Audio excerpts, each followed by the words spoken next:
16 o 15, si no mal recuerdo. Ahí es cuando le cambia el nombre a Pedro, pero no solamente a Pedro, porque Pedro se llamaba Simón y de Simón se lo cambia a Pedro, pero también se lo cambió a Santiago, también se lo cambió a Jacobo, también se lo cambió a los hermanos, a los dos hermanos, a todos ellos les cambió el nombre, si no solamente a Pedro. ¿A Jacobo le cambió el nombre? Sí, aquí dice que le cambió el nombre a los hijos de Zebedeo, a Santiago. A ver, para refrescar la memoria, porque no lo recuerdo. ¿Cuál era el pasaje? Bartolomeo. A ver, ¿cuál es el pasaje? Marcos, ahí nos da una referencia a quienes le cambia el nombre también. Por eso, dame los pasajes. ¿Marcos? Marcos 3, 16. A ver, pará porque no lo... Pará, vamos de a uno. Ajá. Dice, Marcos 3, 16. Dice, a Simón, a quien puso por sobrenombre Pedro, a Jacobo, hijo de Zebedeo, y a Juan, hermano de Jacobo. Ahí no habla de un cambio de nombre a Jacobo, hermanazo. Jesús cambia el nombre a Pedro, es un sentido distinto al llamarlos a los hijos de Zebedeo como Boanerges. ¿Se entiende? Aquí podríamos decir de que en realidad una cosa es cambiar el nombre y otra cosa es ponerle un sobrenombre que refleja un determinado carácter, pero no necesariamente es el cambio de un nombre. Bueno, en ese caso, es más un apodo, como dice alguien en el chat, es como un apodo, no me salía la palabra. Sobrenombre en Argentina significa apodo, es tipo un apodo. Bueno, es una forma de llamarlos, ¿no? De cambiarles el nombre para llamarlos de otra manera, ¿no? Sí. Un apodo. Pero bueno. En cambio, en Pedro no es un apodo. En Pedro hay un cambio de nombre, porque después la iglesia se refiere a Simón como Pedro. En cambio, con Juan y con Jacobo no se refieren a ellos como Boanerges. Se refieren como Juan y Jacobo o como Juan y Santiago. ¿Se entiende la diferencia? Sí, sí te entiendo. Sí. Ok. Muy bien, bueno, pero eso no cambia el punto, ¿no? De que también Cristo... Sí, lo cambia radicalmente, porque al que le cambia el nombre es a Pedro. También los llamó de otra manera a otros apóstoles, ¿no? A ver, dame más ejemplos. Dame más ejemplos. Pero bueno, es que no me has dejado terminar de hablar todo lo que hablaste primero. Pero lo que pasa es que cuando vamos a la Biblia nos damos cuenta que lo que vos citás está equivocado, como te lo acabo de mostrar. Me decís que hay más apóstoles a los que les cambia el nombre. Dame más ejemplos, a ver. Sí. Ya, esa es la única referencia que tenemos ahorita, ¿no? Bueno, me dijiste recién, hay más ejemplos. Buscarle. Bueno, le cambió el nombre a Pablo también.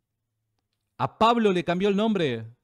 Sí. ¿En qué momento le cambia el nombre? Sí, se cambia el nombre a Pablo. A ver, ¿en qué momento le cambia el nombre? Pásame el pasaje, a ver. Pero me vas a dejar continuar para ahorita. Pero es que yo no te puedo, pero hermanazo, no te puedo dejar continuar si decís algo que no es.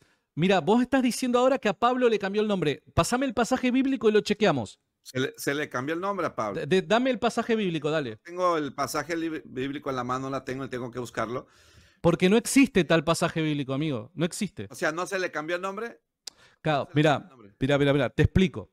Una cosa es que Jesús le cambie el nombre a un individuo por causa de lo que ha de llevar a cabo con ese individuo, como sucede con Pedro. Y otra cosa es el caso de Pablo, quien, para los judíos o entre los judíos, dado que él era de la tribu de Benjamín, era Saulo o Shaul, ¿está bien? Y otra cosa es el nombre que él tenía como romano. Recordad de que él tenía ciudadanía romana. Él era Pablo, como romano, era Pablo. Y como judío él era Saulo. Pero acá Jesús no le está cambiando el nombre de Saulo a Pablo. ¿Se entiende que hay una diferencia ahí, hermanazo?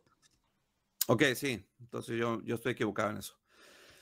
Acepto que a lo mejor me equivoqué en eso, pero sí tienes toda la razón, no fue Dios el que le cambió el nombre, sino que... Entonces el caso de Pedro, que se le cambia el nombre, sigue vigente, hermanazo, sigue vigente. Sí. No te metas a temas que no conoces. Pues estás hablando con alguien que por lo menos es considerado especialista en esa área. Tú no lo eres. Desde luego. Tú no lo eres. No.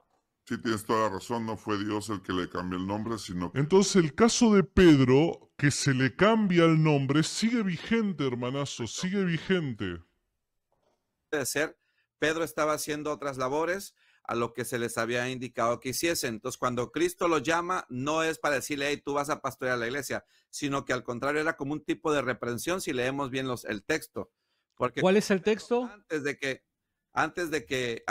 que él le dijera pastorear mis ovejas, cuando le dijo 3 veces, antes de eso hay que analizar qué es lo que estaba haciendo Está Pedro. bien. Analicemos el pasaje, dale, vayamos a la Biblia y analicemos el texto. ¿Cuál es el texto?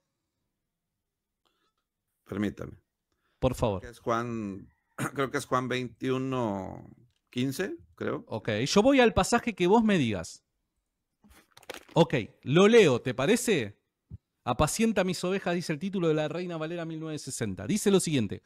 Cuando hubieron comido, Jesús dijo a Simón Pedro, Simón, hijo de Jonás, ¿me amas más que esto? Le respondió, sí, Señor, tú sabes que te amo. Él le dijo, apacienta mis corderos. Volvió a decirle la segunda vez, Simón, hijo de Jonás, ¿me amas? Pedro le respondió, sí, Señor, tú sabes que te amo. Le dijo, pastorea mis ovejas. Le dijo por tercera vez, Simón, hijo de Jonás, ¿me amas? Pedro se entristeció que le dijera la tercera vez, ¿me amas? Y le respondió, Señor, tú lo sabes todo. Tú sabes que te amo. Jesús le dijo, apacienta mis ovejas.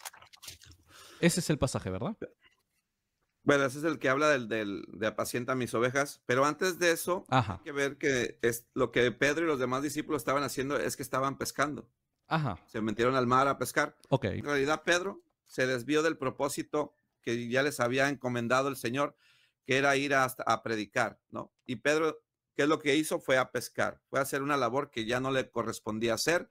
Por eso también le dice en otra ocasión, dice, porque antes ibas a donde tú querías, antes te vestías solo, ibas a donde querías, pero ahora ya no, ahora ya vas a donde no quieres y otro más te ciñe.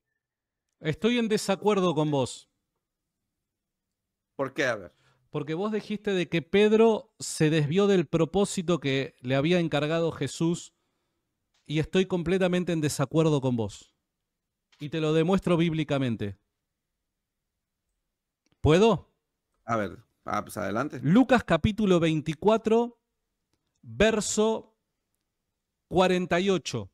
Dice, ir a predicar el evangelio como vos lo estás señalando, porque el mismo Jesús les dio la comisión de que se queden hasta la venida del Espíritu Santo y eso ocurre en Pentecostés, Hechos capítulo 2. Entonces yo no estoy de acuerdo con vos en eso de que Pedro estaba como que desorientado o había abandonado el propósito de Dios porque el mismo Jesús les había dado esa orden. De los evangelios. Y una de esas indicaciones, llevando las referencias. Una de esas indicaciones era que se queden hasta que venga el poder de lo alto, que era el Espíritu Santo. Era empezar a anunciar que Jesús se había resucitado. Claro, pero después de que venga poder de lo alto, que era el Espíritu Santo. Después de eso, y fíjate que inmediatamente luego que viene el Espíritu Santo, ¿quién es el primero que predica a las multitudes? Pedro. Y eso está bien, me parece excelente, porque de hecho Cristo pues básicamente profetizó que Pedro iba a ser el que iba a predicar primero ¿Por qué? A las personas. ¿Por qué Pedro? Decía que también le hizo a Pedro. ¿Por qué Pedro? Porque bien le plació a Pedro decirle, pero no nomás a él, también le dio la indicación a otros. Claro, pero sí. Pedro a lo mejor se abre la brecha, vamos a decir. ¿Por qué con Pedro? ¿Por qué con Pedro se abre la brecha? Es una profecía que le hizo Cristo a él. ¿Por qué a Pedro? ¿Por qué? Pues porque quiso Cristo hacerlo. Exacto, porque quiso, pero Cristo le ha dado una autoridad especial a Pedro. Por eso es que Pedro siempre es el primero. Pero no significa eso, no le da una autoridad especial, porque todos tienen la misma autoridad de abrir y cerrar, todos los apóstoles. Es cierto. La misma autoridad de abrir. Es cierto, es cierto. De perdonar y de no perdonar. Es cierto. Todos tienen la misma autoridad. Es cierto. Lo único que hizo Pedro es que en él se cumplieron las palabras nada más que le indicó. Porque él es el primero entre los apóstoles, ¿verdad? No. ¿Cómo que no? La Biblia dice que él es el primero entre los apóstoles. ¿Te lo leo? No es el primero, porque cuando... ¿Cómo que no? Pedro, no nomás estaba Pedro, también estaban dos al mismo tiempo cuando les habló.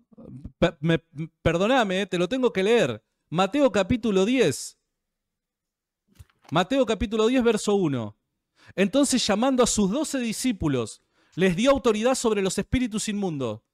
para que los echaran fuera y sanaran toda enfermedad y dolencia. Los nombres de los 2 apóstoles son, primero, Pedro. Y vos me decís que primero Pedro no, pero la Biblia dice primero Pedro.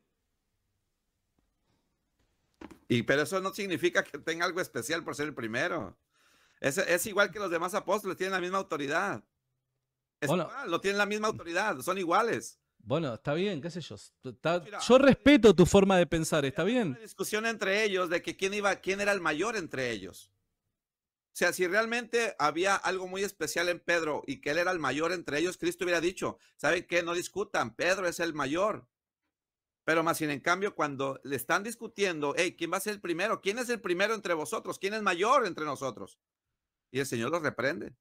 Claro, porque no hay que buscar ser el mayor entre los hermanos. Esa es la reprensión. Pero pará, la reprensión no es que haya uno que es mayor. La reprensión es buscar ser el mayor, buscar ser el destacado. Lo que le reprende Jesús a los apóstoles es no busquen ser destacados o mayores. ¿En qué contexto se da? En el contexto en el que le pidieron, la madre de Jacobo y de Juan le pide de que sus hijos se siente uno a la derecha y el otro a la izquierda. Entonces, en ese escenario, como están buscando ser los mayores, Jesús lo que le reprende es buscar ser el mayor, no que va a haber un mayor. Claro que hay un mayor. No, ahí la discusión era entre todos los discípulos. No estamos hablando. Claro, porque era entre todos. Está bien, pero ¿por qué? Porque se buscaba ser el mayor. Y lo que le reprende es justamente esa intención.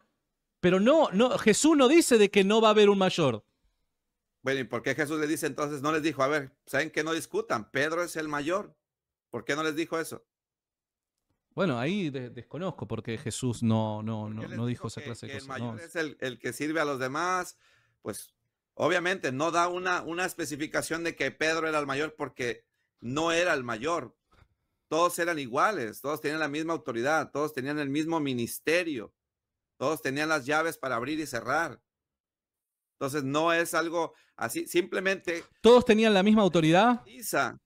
Todos tenían la misma autoridad. Te hago una pregunta. La misma autoridad que los demás. Ok, bien. Me trajiste a colación el caso de Pablo porque justamente te lo iba a presentar.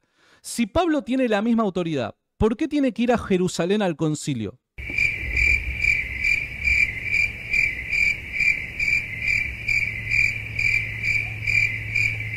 Quiso acercarse a los discípulos, a los apóstoles. ¿Pero con qué razón? Si Pablo tiene la misma autoridad que el resto. Pues quería ir con ellos. A tomar unos mates, a charlar un rato y decir, mirá la locura que me están presentando los judaizantes. Porque no creían que él era apóstol, por eso. De hecho, Bernabé fue el que lo llevó, porque no creían los demás apóstoles. No, pero ahí estamos en otro momento. Ese es en otro momento. En el momento en el que Bernabé lo lleva es cuando es bautizado Pablo. Yo te estoy hablando del concilio de Jerusalén. ¿Cuál es la razón por la que Pablo apela a Jerusalén, al concilio de Jerusalén, y se encuentra con Pedro? ¿Cuál es esa razón? Bueno, porque creo, al parecer, si no mal recuerdo, fue que había una discusión entre los gentiles. Bien. Y lo que son. Bien. ¿Y por qué Pablo iría a Jerusalén? Si él tenía la misma autoridad que el resto, ¿por qué iría a Jerusalén? Bueno, creo que porque era más preferible que Pablo fuera a que Pedro y los demás discípulos buscaran a Pablo. Ya que, más cómodo, era menos perseguidos. No, es que eran perseguidos. Menos viático para el traslado. Apóstoles, ¿no? Como sea, pero el chiste no tiene nada que ver.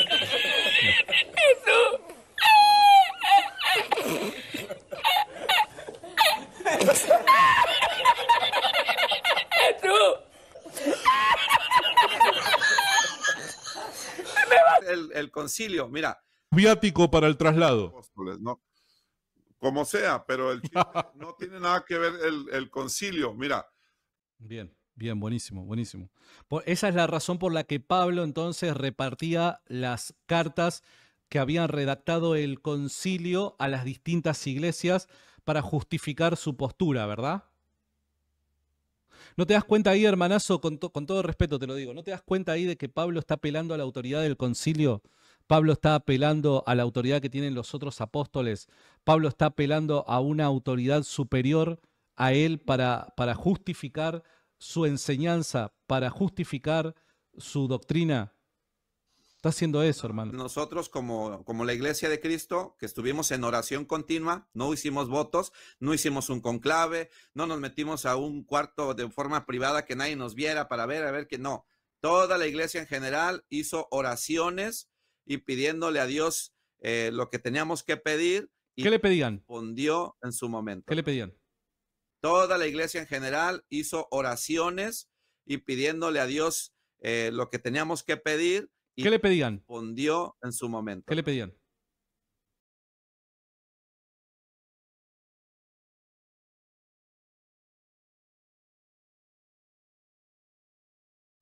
Pues le pedíamos a Dios por el apóstol Samuel Joaquín Flores en su momento, pero después de que el apóstol Samuel duerme en los brazos del Señor, empezamos a pedir a Dios qué es lo que iba a pasar, cómo iba a continuar, qué iba a suceder. ¿Cómo la diferencia? Señor, empezamos a pedir a Dios qué es lo que iba a pasar, cómo iba a continuar, qué iba a suceder. ¿Cómo la diferencias? Bueno, por la misma doctrina, la misma enseñanza que Él nos da, nos imparte, es la que da a conocer que Él es un verdadero apóstol, ¿no? Así como Pablo, por la doctrina, cuando se identifica con los demás apóstoles y se dan cuenta que la enseñanza es la misma que ellos, y es cuando se dan cuenta que realmente... Y una de esas enseñanzas es decir que la Biblia no es palabra de Dios, ¿verdad? Una de esas enseñanzas, no, vamos a decirlo, es una palabra que Dios habló a través de los tiempos, pero que quedó escrita para testimonio. Claro, pero la Biblia no es palabra de Dios. No, porque la Biblia no te engendra fe. Ok, y entonces esa enseñanza la sostiene el nuevo apóstol y esa enseñanza o doctrina es lo que utilizan como criterio para saber si es o no es de Dios.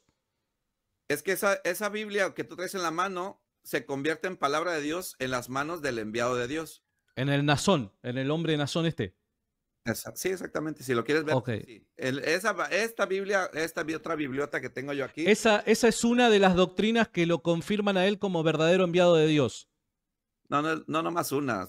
O sea, toda no, bueno, de la iglesia. Pero es una de las varias que vos podrías presentar, esta es una. Bueno, dime tú una doctrina de tu papa. Pero no te enojes, pero te estoy preguntando. También te pregunto lo mismo. Te estoy preguntando. Te hago la pregunta igual.